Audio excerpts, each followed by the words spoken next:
We are going to get to see a deck that we talked about a little bit throughout the rest of the night. It's going to be the Naya Ghired deck going up against an Azorius Lotus Field control deck. Yeah, we actually got a little bit of information on the Naya Ghired deck too. Well, let's just go straight into the game actually. Right now, looks like an elf from Naya Ghired. So, this Naya Ghired list is actually like more of a mid-range. There's not actually a combo in there, but it's mostly a mid-range. I believe that's the There it is. namesake card right now. Ghired, something of the wild. And then Tinfang, we've seen him multiple times before on these streams before, but he's playing Blue White Lotus Field. And yeah, here's Ghired moving well. It has haste and non-token creatures control have tap. Create a token that's a copy of target token you control that enters the battlefield this turn. A lot of token. Yeah. So basically, what you're looking to do with this card is you play something that makes a token, and then all your other creatures will tap that turn to make a bunch of other tokens. And right now we see a Voice of Resurgence, which is something that does make a token, and it's also feel quite good against Tinfang's deck. Oh, 100%. This is the card I was excited to see in this type of list specifically, because if Tinfang wants to do anything on Alex's turn, it's going to trigger the voice, and then it is going to be able to be copied and making tons of extra tokens, and those tokens are going to be as big as Alex's battlefield is. Yeah. So Tinfang can't really let this Voice of Resurgence die, otherwise he's going to be taking a lot of that. Well, here's another really strong card in that deck. Is it Sandstorm Shaper? I believe it's called. It's a splicer, so it comes with a 3/3, and then you can tap it and pay 2 to put a +1/+1 counter on each token you control. That seems pretty good in a token-based aggro deck. Yeah. So yeah, 3 mana 1/1 comes with a 3/3, classic splicer stat line, and I believe he's tapping his Voice of Resurgence to create another Golem. Oh, There's a lot of golems coming into play. Creatures to make another Golem. Oh, swings face with Ghired, trying to push the damage a little bit. Says, three golems. That's enough. 9 power. Right there. Yeah, and, we had a little bit of life total changes from the earlier swings as well. So Tinfang actually all the way down to 11 already. Phasing down like 20 damage worth of stats right now. So it might be a little difficult to kind of climb your way out of that one. Just swinging him for 9. This does represent Settle the Wreckage, which we know that Tinfang has in this version of his deck. Also has a Wandering Emperor in hand, maybe looking to, just get rid of the Ghired. Could also be getting rid of the Salvager to stop the shenanigans. I do believe he might. No, he takes 12 damage here because Alex is tapping the Salvager to put a +1/+1 counter on all of his Golems. And wow, yeah, have a bunch of 4/4s smack you in the face down to 1. Oh, Tinfang is basically on board wipe or down. Oh, no, stop the face! Stop the face for lethal. Dang, so the Ghired deck is going to take game 1 easy peasy just like that.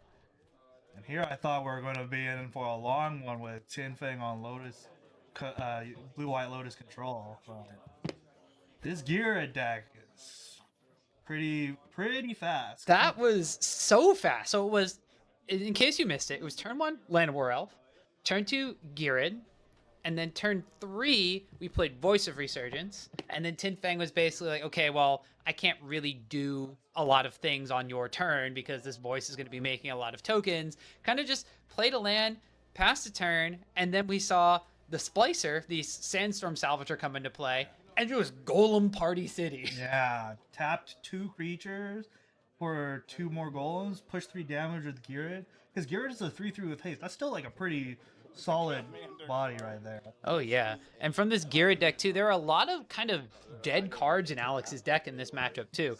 He very graciously shared the deck list with us beforehand, so I have it pulled up now for us to look at. We do know that there are definitely going to be 4 Chained to the Rocks that are not going to be here in this matchup after that game, but The deck in and of itself has Bone Crusher Giants, Elvish Mystics, the Gyrids, Llanowar all these mana dorks and everything. And then a couple of cards that you may like, such as Magda the Horde Master. Magda the Horde Master. Make those treasures and then turn them into 4/4s and make more 4/4s with your other creatures. We got Roxanne's Starfall Savant too to make meteor tokens over and over again. Yeah, and start pinging his opponent's face or like anything on their board too. And then a spicy one of Valdarin Thrill Seeker to fling some stuff at people's faces. So no Vaultborn Tyrants. Oh, unfortunately. I mean, maybe you can come with a list later and play some Vaultborn. Maybe, but there is a Gigantic Companion, so that would indicate that no Vaultborn Tyrants coming out from Alex's list. Yeah, exactly. But speaking of sideboard slots, there are potentially going to be some Magebane Lizards coming in from this list. If Alex is worried about, I don't know how much his list cares about Temporary Lockdown. There are a lot of tokens, so Temporary Lockdown seems pretty good, but casting a Pick Your Poison after your tokens go away doesn't really get you much. Yeah, I do think Team Fang's on temporary lockdowns and is probably boarding all of them in right now.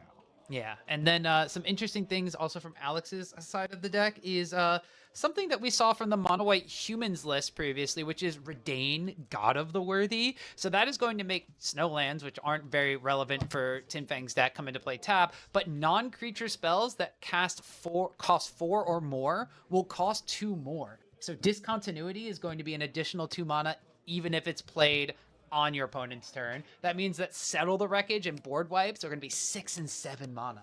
Teferi Hero Dominaria, also 7 mana.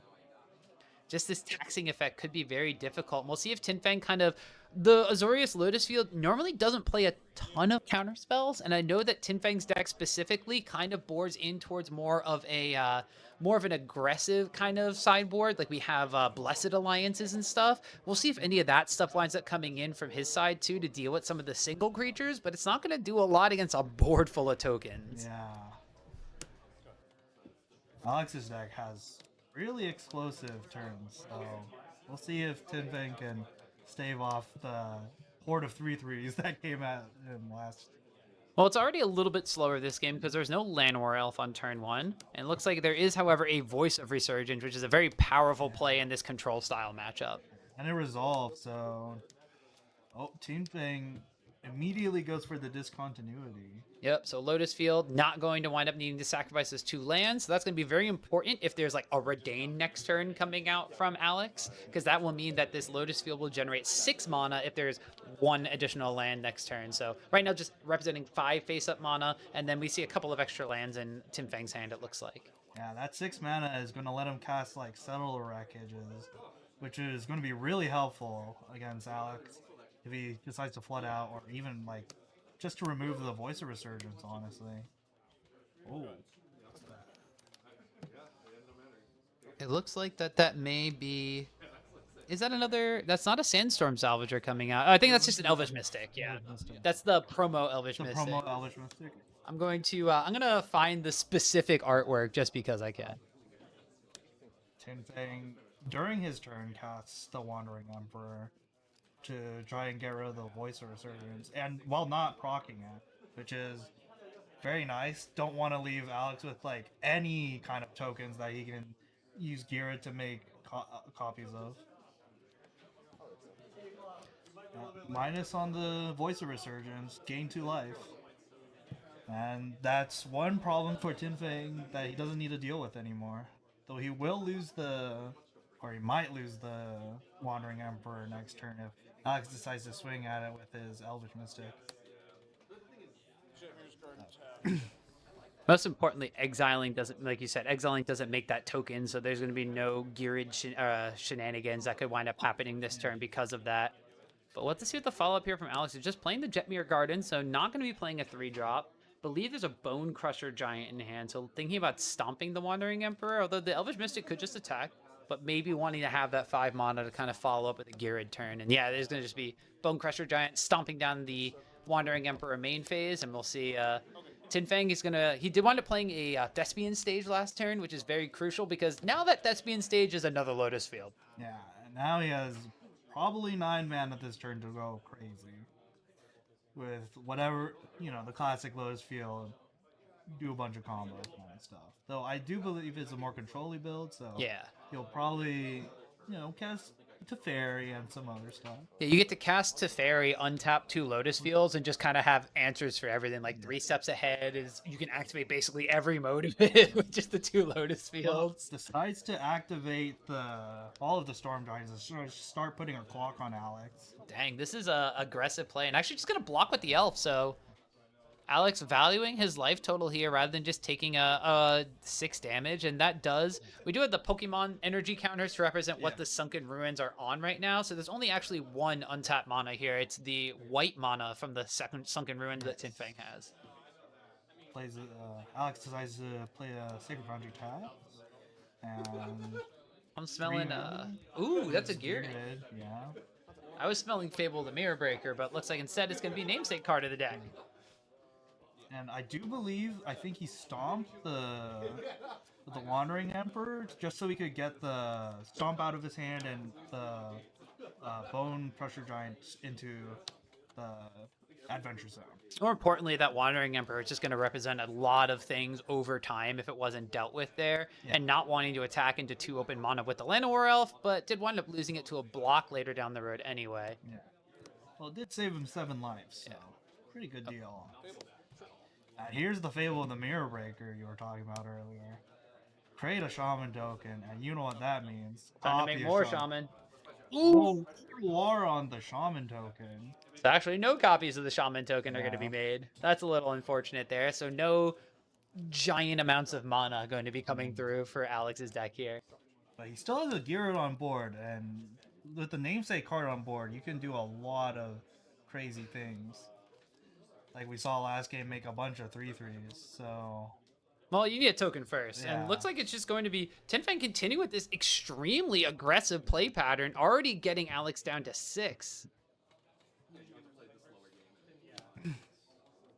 So what can Alex do from this point? I mean, we obviously need a token to start doing some stuff, but you're also gonna have to start blocking with this blocking this Hall of Storm Giants, and Tinfang's just content to just activate it every turn. Oh, forgot the Fable trigger, but I do think if Alex can get like a token or 2 out, because he can copy it with Ghired, he can make a sizable board and then trump the Hall of the Storm Giants, because it does not have trample. Nope, it just kind of turns into the Abyss at that point, just eating a creature every single turn from Alex's side of the board. But he's have to do something this turn. Yeah. So we'll see. Tapping 3 mana, really thinking about this one. Huntmaster's Redemption. So makes a 3. So chapter 1 will make a 3/3 beast. No, it won't. There's a shot of Tidebinder targeting that chapter 1 trigger. So I believe if Alex can't, since Alex couldn't make a token, he couldn't make a copy, and then I believe Tinfang's probably gonna just activate Call of the Storm Giants here again, and then just start trying to go in again for lethal. This does mean that the Ghired has to block this turn too, because Alex is down to 6 already. Yeah. So potentially that's why he blocked with that elf that turn, is to try to conserve his life total as much as possible. But now, if there's an activation here on Hall of Storm Giants, which it looks like there is, this is going to force a block on the Hall specifically. So it's going to be at least 3 damage coming through. Alex will be down to 3. Yeah, and that'll put him in lethal range of the Tidebinder itself. It's looking pretty dire situation we're at. Oh, and... So Alex right now, he has Chapter 3 of Fable. Chapter 2 of Huntsman's Redemption can get him a creature. So you can stack it so that Fable will flip. Then you could sack the Fable to Huntsman's Redemption to find something to cast. But I'm not sure what he could potentially find. Roxanne. Roxanne entering the battlefield would then be able to kill the Tidebinder, but then he has to block with the Roxanne on the Hall of the Storm Giants. Yeah.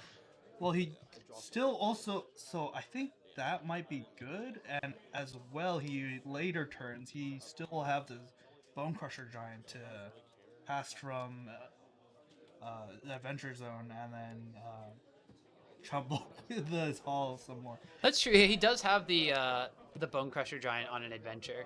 Okay, so he's flipping the Fable right now. We'll see if he declines the Huntsman and Redemption's trigger. Looks like he is Yeah, it's a May effect. the May ability.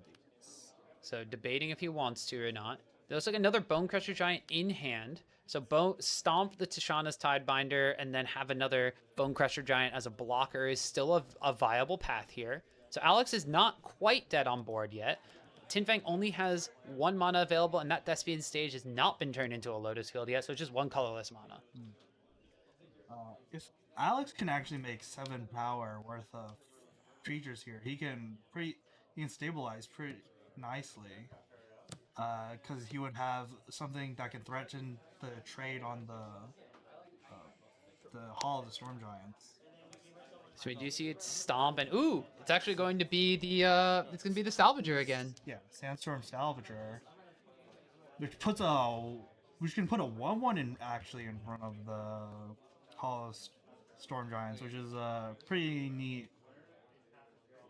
Oh, actually, I believe he would just block with a 3/3, and then he can just keep copying the Sandstorm Salvager, making infinite 3/3 chumpers, basically, or 1/1 chumpers, and then more 3/3s over time for value.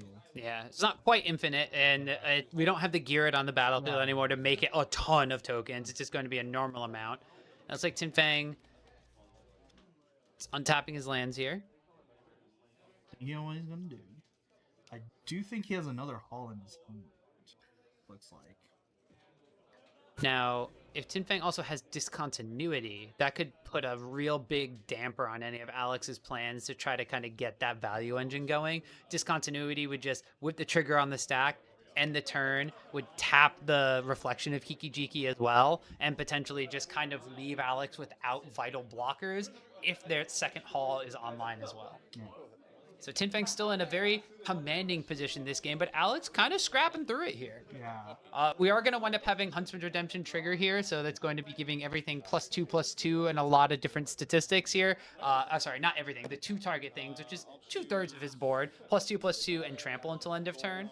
So it looks like he is just going to be activating that on specific things.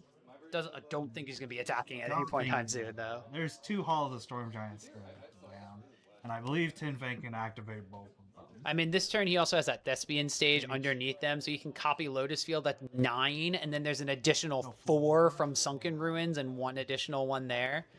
So that's 17. That's 14. That's enough right there. Yeah, that's. Oh, he's swinging with the. No, I think this is main phase activation. Oh, Oh, make get sure you lost. On the salvage. Okay, yeah. So there's a get lost pointed at the Sandstorm Salvager in response to the activation of the reflection copy. Alex is thinking of doing something right here. Maybe activating. Does not activate the Salvager in response. Alex is also in an awkward position here because he tapped his green mana for that, and I do see in his hand a Tranquil Frillback, but only 2 green untapped mana sources now. So that means the Tranquil Frillback. Oh, sorry, he has 1 additional land he can play. Cast the. Oh no, he didn't play that. He tapped that land, so he's just casting the Bone Crusher Giant. He's not actually going for the Frillback because the Frillback would gain him life, which effectively is the same as chump blocking for a turn. Crack a map on the Golem. So let's just see what's on top. A Fable of the Mirror Breaker on top. Not too shabby. So you do get a counter, and he's thinking if he wants to keep that Fable. I'm thinking right now he's really kind of looking for Ghired. If you find Ghired, you're able to kind of represent a lot of damage on board and potentially steal the game against Tinfang. You can copy the Bone Crusher Giant and then have that available. You can copy some of the Golem tokens. But it looks like he did wind up leaving it on top. Just leaving it revealed so we know what's going on. Is he activating Storm? No, he was just moving it to the front, Okay. trying to doing some math, and then moving it out of the way. So he did turn that Yeah. extra thespian stage into his third Lotus field of the game. So, I believe here he's activating the Lotus field or hall, and then yeah, he does have enough mana to activate the hall again, and then he's gonna force Alex to trump with both his creatures here. Oh, but get and the loss. Growlers. It's GG. That's just GG. So Tin Fang is actually going to be evening up things at 1 game apiece in this match. Yeah. So that was the power of just the Lotus Field deck, knowing when to kind of be the beatdown deck. We saw Tin Fang very aggressively early on after he had the discontinuity on the Lotus Field. He activated the Hall of the Storm Giants just from right out of the get-go and just started beating down on Alex's life total. And we did see that with a slightly slower draw from Alex's deck, he had to block with the Elf early on to conserve his life total. And then he was in an awkward position where he had to block with his Ghired. Yeah. And then wasn't able to have the value engine to make his deck really kind of hum. Yeah. Didn't have enough blockers, and then like he couldn't like make a bunch of tokens to like chump block these halls for a long time. Yeah.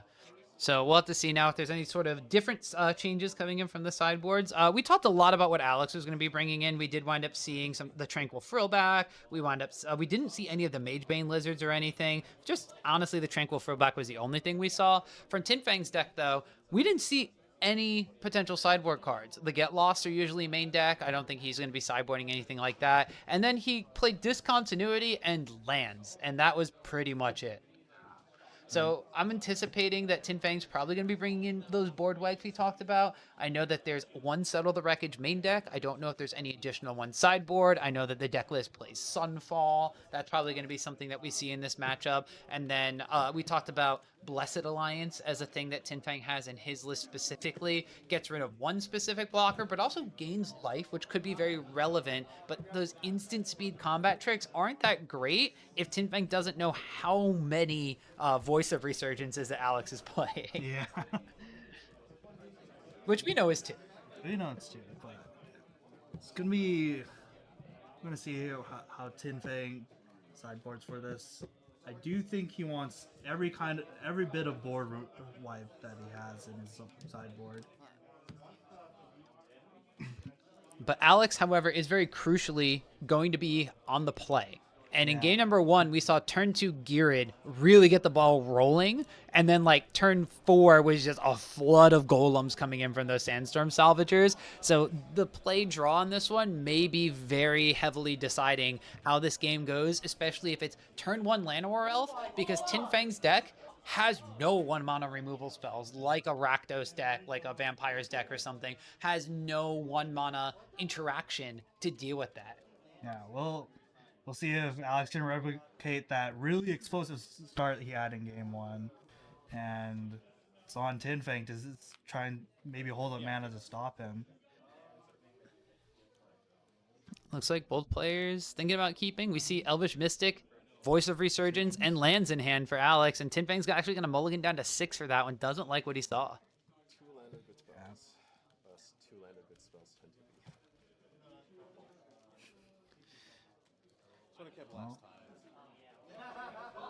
Mostly worked out, but I still think that probably was it. So if Alex has that that Elf opener, so we saw Elf, we saw Voice of Resurgence. We didn't quite see what else is going to be in there, but Elf into Voice of Resurgence is already just a very kind of good setup against the Lotus deck, who in theory is going to be going land, go, land discontinuity to try to jump up the curve. There could be a Get Lost in Tin Fang's hand to maybe deal with a Voice of Resurgence or something along those lines, but that would still wind up triggering a token being generated from Alex's side. So we'll have to see here. Tin Fang did keep his 6 and is going to be that tap land start. And like we said, you can't do anything against these Llanowar Elves if you're the Azorius Lotus deck. And it looks like there might be a Get Lost in Tin Fang's hand, so maybe he didn't see enough early interaction in his first hand and decided to throw it back. Oh, that's a temporary lockdown on the top too. Lockdown. So Get Lost and temporary lockdown in hand. That's perfect. That's exactly, I think, what Tin Fang wants. Magebane Lizard, though, from the sideboard. though it might not do much this game. Because it is 2 CMC, but it is a card that has been popping up in sideboards of red decks to deal with Lotus Field decks right now. Ooh, and this is a Ghired too, but ooh, Tails End. That's a Tails End! legendary That's spell. a legendary spell. Tails End counters, I believe, a legendary spell or a triggered ability. Yeah, this is like extra copies of discontinuity for your own Lotus Field normally, but in this matchup specifically, it's just hard counter spell for the namesake card. Ghired. Quite a good card here. Plays a Thespian stage and passes. So Tinfang opting for more of a control-y game Yeah, and Tinfang did wind up taking the damage from the Magebane Lizard there. Interestingly enough, Magebane Lizard in this deck specifically from Alex seems pretty good when he's running 23 main deck creatures and only like 15 ways he could potentially hurt himself, but most of those are bigger enchantments. Yeah. Nice part about it is that you can also tap it for Ghired activations. And there's that Sandstorm Salvager coming out as well. So Alex with big board state right here. Kind of hoping that Tinfang doesn't have any sort of removal spells or any sort of board wipe at this point in time. Tinfang draws his card. We do know that he has a temporary lockdown, so it would be able to get rid of everything but the Sandstorm Salvager here. Which would be really bad for Alex, as Tinfang asks, how many cards in hand? And Alex goes, just one.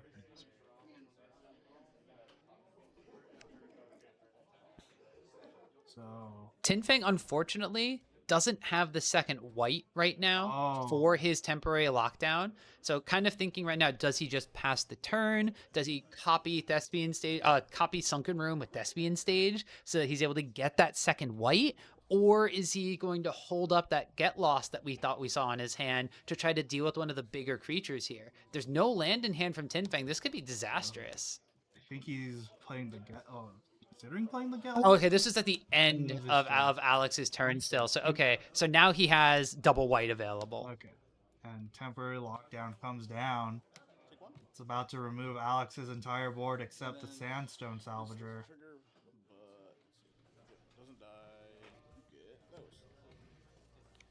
Yep.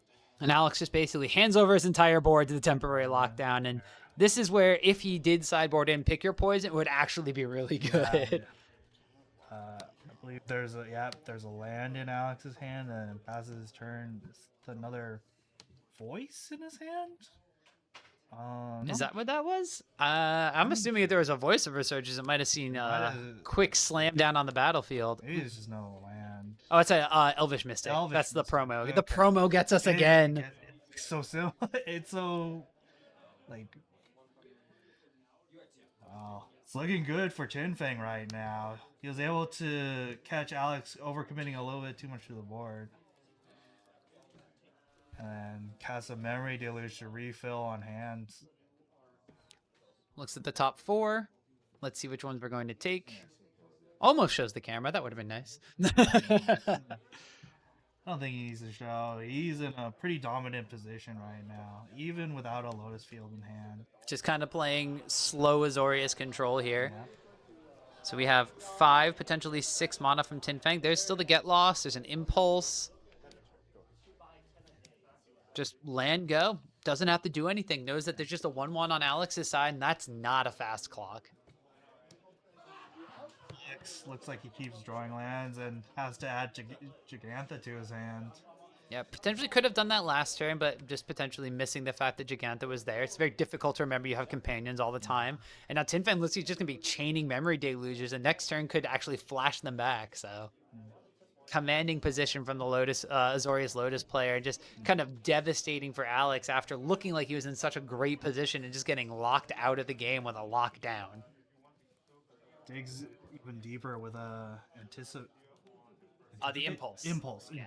Impulse is the one that's the older card. Usually had the old guy on it, but this one is like Teferi's silhouette, so it's a little different. I always get Impulse and Anticipate mixed up. One is 4 cards deep, and one is look at the top 3, take 1, and put 2 on the bottom. All right, so just Tin Fang now untapping. All that was done at the end of Alex's turn. Discontinuity in hand looks like off of one of those many kind of pseudo draw spells, but gonna be tapping 5, so that means big bad Teferi, Hero of Dominaria. Doesn't even look like Tin Fang needs a Lotus field here. Just like playing like a regular blue-white control deck. Plays another Sunken on blue and draws with Teferi. Yeah. Untaps 2 lands. One of them is going to be the Thespian stage. It is currently copying the Hall of Storm Giants that is on top of it. Not sure what Alex is looking for here, but it's not looking good. I mean, maybe a turn or two ago, a Pick Your Poison from the sideboard would have been something you're looking for to get back a lot of those creatures from the temporary lockdown, get the Magebane Lizard back online. But now with an active Teferi, Tin Fang is really just pulling ahead on board. Cast Gigantha. 8 mana 5/5. Alex joking about Tail's End in Tin Fang's hand. Yeah, that Tail's End was so clutch this game. Yeah, really good Tail's End. Didn't even normally used to counter his own triggers, but that Tail's End on Ghired. If Ghired was on the battlefield, even with the temporary lockdown, that would have represented so many golems and swinging in with at least 3 or 4 extra damage earlier, putting Tin Fang in like a more difficult spot, and then Ghired would have been on the battlefield through a temporary lockdown. So then you're just like one sort of Fable of the Mirror Breaker or something away from rebuilding your entire board. But Alex, that Gigantha really got lost. Getting lost off the table. I think it's just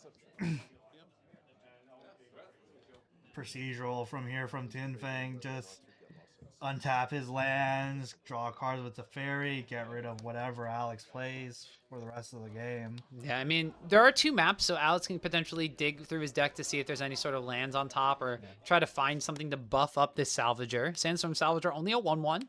Finds a land there, so it's still a 1/1. But I'm going to say if Sandstorm Salvager got big enough, then Tin Fang starts have to worrying about is Teferi going to be safe. But with so many untapped lands and 2 Hall of the Storm Giants on top, don't think there's anything we're all too worried about from their side.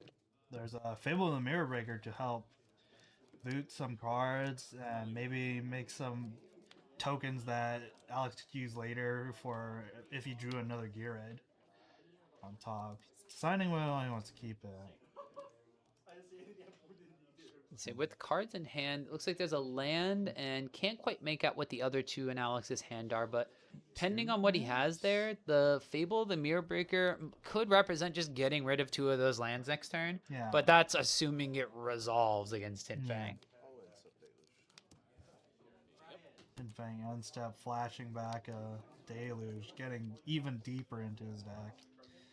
Yeah, and this is just what happens when the Azorius Lotus deck is just under no pressure whatsoever. Kind of just keeps spinning its wheels, do whatever it wants. Finds a Strict Proctor, deciding to put that one into hand instead of the temporary lockdown. Strict Proctor, of course, is going to be like pulling double duty against Alex's deck, because if Alex taps out for something like Roxanne, right now, he can technically pay the 2, but if he plays like double spell in a turn, it's not going to be able to trigger those enter the battlefield effects. So Strict Proctor doing work for both Lotus Field and against the opponent here.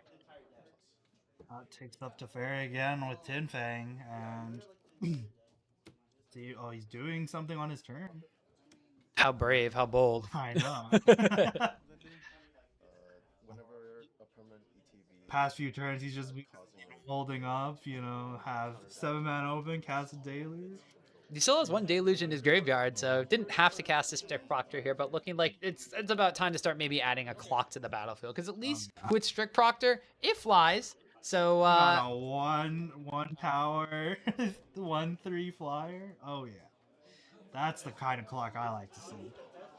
I mean, that was basically the Sandstorm Salvager clock that Alex had for the last 2 or 3 turns. It's got a counter on it now from those map tokens from the Get Lost, but this game is just looking kind of like not necessarily just all formality from Tin Fang. He still needs to find a way to like 100% win the game. This Teferi, of course, does represent being able to just slowly exile everything from Alex's side of the board over time. But if Alex is able to find something off of Fable the Mirror Breaker, this could potentially put Tin Fang in danger, but he is still in a decent commanding position. Oh, he does play a Lotus field. I didn't catch when he played that, but now I believe starting next turn, since he's gonna have so much mana left, he's gonna start activating the Hall of the Storm Giants and start trying to put the beats on Alex. Yeah, I think he played that Lotus field right after the Strict Proctor, and now it's untapped because of Oh, Teferi. true. Yeah. And yeah, Tin Fang reminding him, you gotta pay the 2 for that. No, you don't have, you don't have to pay putting the the 2 putting for the saga activating is saga not activation. yeah. That because the saga comes in. Okay. It's not an enters the battlefield trigger. It is a saga. This is how sagas work. State-based actions. Yeah. Reminded once again of. So many people think that it's putting a counter on it as it enters because that's how you represent it, but it's actually that counter is just a reminder of what chapter you're actually on. So you do end up getting the you still end up getting the token.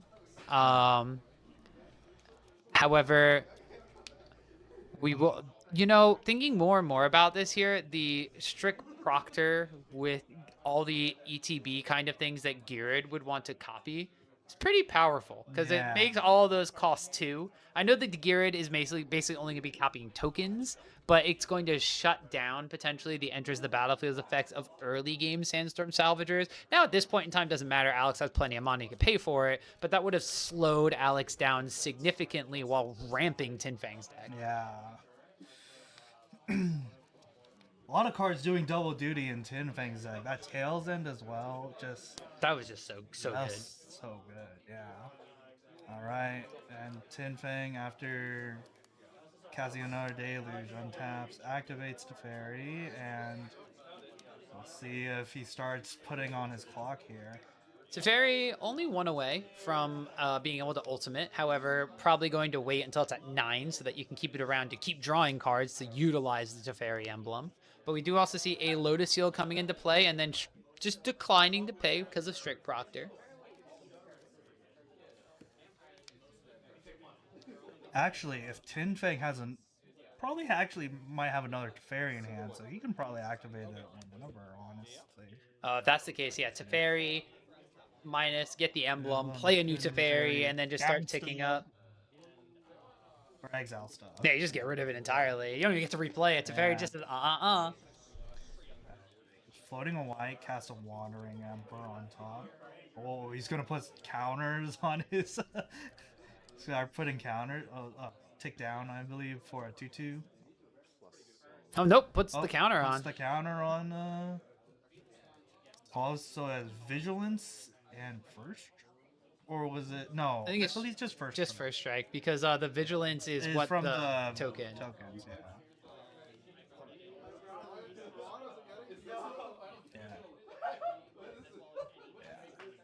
Here comes the 8/8 First Striker. 8 damage coming across to Alex.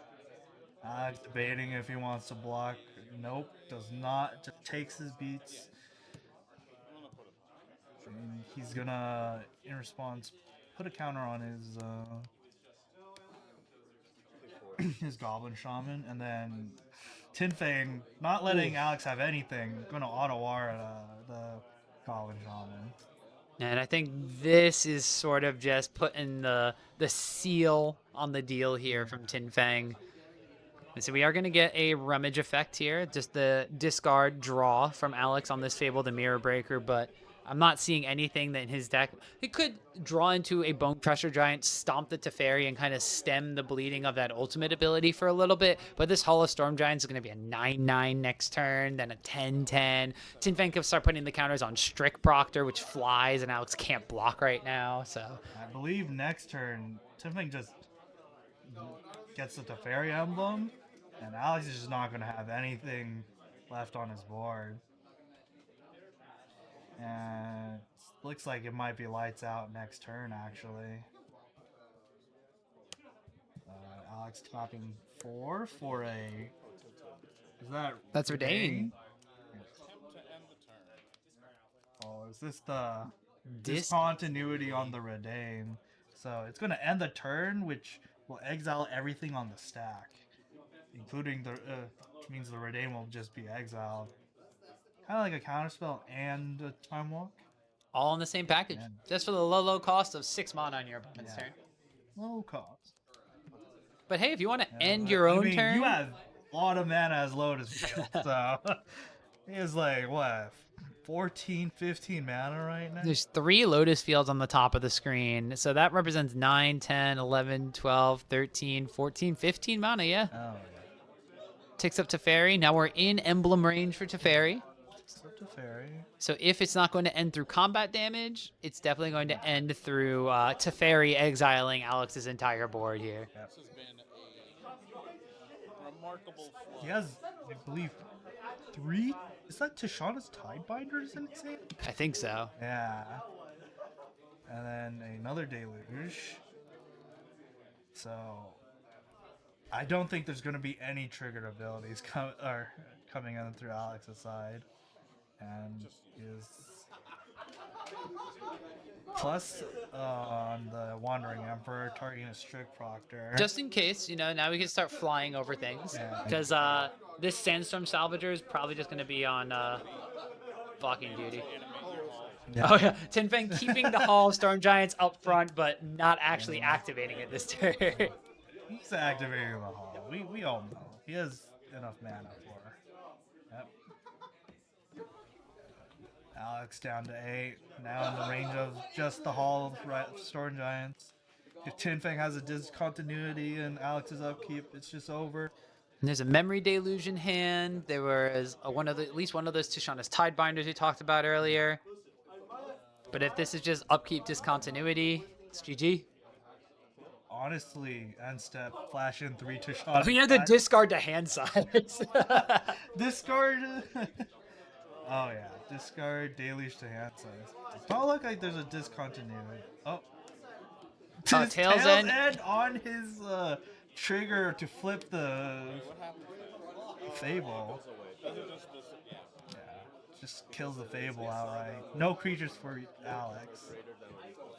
And Alex did draw Bone Crusher Giant, which represents if Tinfang has nothing to counterspell this with, it does represent keeping Teferi off of Emblem and blocking the Hall of Storm Giants for a turn. yeah. But I think that's a discontinuity in Tinfang's hand, so just kind of making sure that Alex has nothing to play. I don't think it can do much of anything. If there's a Just concedes. just concedes, yeah. Is that a discontinuity? I think it was. I don't know. There are a lot of full I art don't know. cards in there, and I'm not entirely sure of like what each of them actually is. But Tinfang able to take that one 2 games to 1. So the Naya Ghired deck, unfortunately, as much as we wanted to see from it, it did have a really explosive game 1, and it was really cool looking. But Tinfang's Azorius Lotus control deck just a little bit too consistent, a little bit too powerful.